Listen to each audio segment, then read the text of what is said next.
Les X-Men sont de retour à Paris dans un hôtel de la Porte de Clichy. Les plus grands champions de bras de fer vont s'affronter ce soir dans une compétition internationale. Reportage de Norbert Cohen et de Pierre Pachou. En une fraction de seconde, certains ont déjà perdu le combat. Parce que pour gagner, le secret, ce n'est pas forcément d'avoir le plus de force, c'est surtout de posséder la meilleure technique. L'arbitre va vous lancer deux ordres, donc don't move, ready go, et au go, les deux adversaires partent. Donc c'est celui qui va partir le plus vite, donc c'est pas celui qui va partir le plus fort, c'est celui qui va être le plus explosif possible. Vous voyez, hop, là la vitesse l'a emporté sur la force.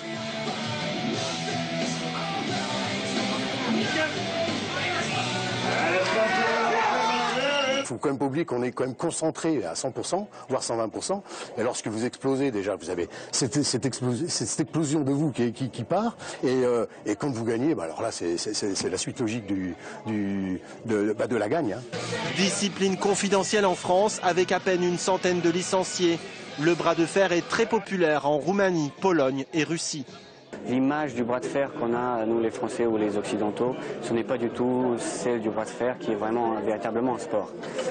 Dans les pays de l'Est, il est beaucoup plus développé, c'est un sport reconnu. Donc j'essaie d'amener ce sport parmi les Français. 45 participants pour cette rencontre internationale, avec à la clé 1 000 € de prime pour le gagnant, toute catégorie.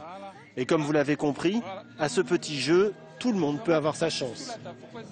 Et il est temps de retrouver notre invité, Guillaume Gallienne. Une question sur ce concours de bras de fer. J'ai l'impression que vous vous y livrez, vous aussi. Non, mais avec mon fils me demande de jouer au bras de fer. Activité oui, très virile. Très virile, c'est ça, c'est important.